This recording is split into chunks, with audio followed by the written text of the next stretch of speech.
Big breaking news this morning out of Israel. The country's security cabinet has just agreed to a ceasefire in the conflict with Hamas in Gaza.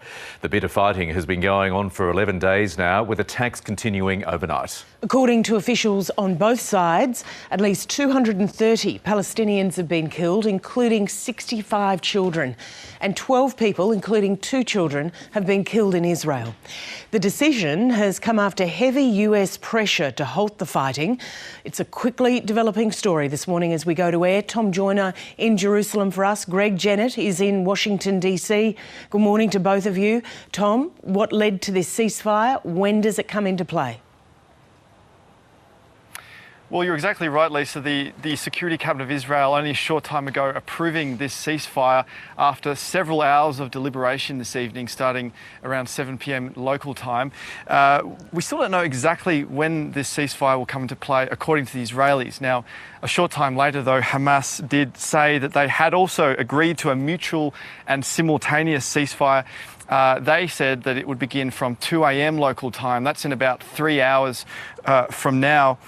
We still don't know some of the details, for example, what the exact terms of this ceasefire is, nor do we know what will happen when that 2 a.m. deadline ticks over. But certainly this is a massive relief for the people of the Gaza Strip and southern Israel. As you say, 11 consecutive days of brutal aerial bombardment from Hamas in the Strip, and also the Israeli military. The death toll among Palestinians, at least 230, and 12 people killed in Israel by rockets sent from the Gaza Strip. Now, this has also been in the works.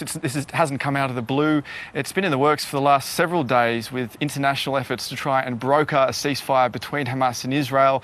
As you say, the US has led those publicly, but also Egypt has played a big role as well in those negotiations. Now, just as we speak now, and until a short time ago, rocket fire was still being reported over the southern part of Israel from the Gaza Strip. So even if this does all end at 2 a.m. in a few hours' time, it looks like this fighting could even go right up to the wire. But certainly a huge, huge relief for people, particularly in the Gaza Strip, where public infrastructure has been destroyed. It's talking schools, hospitals, clinics, the electricity grid, and certainly as well as in southern Israel, where a number of people have been killed. We're yet to find out exactly when it will begin, but when it does, it'll be a huge relief. And Greg, we were just hearing Tom talk about the US input into these conversations. We were watching the language change over the past week. In the end, how much pressure was coming from the US on Israel to end this violence?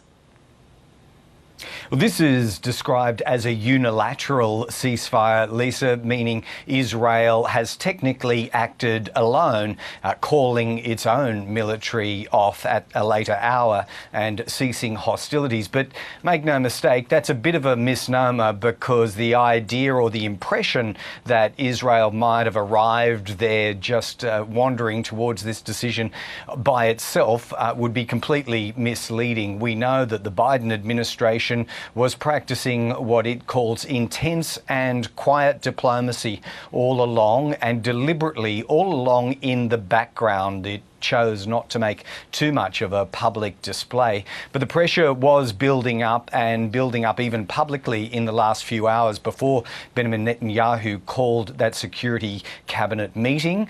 We know that White House Press Secretary Jen Psaki, speaking as the president was engaged in his conversation with the Egyptian President Abdel Fattah al-Sisi. While that conversation was underway, Jen Psaki was briefing the media that in the US view, Israel's military objectives had made, quote unquote, significant progress these last 11 days, and particularly the last few days.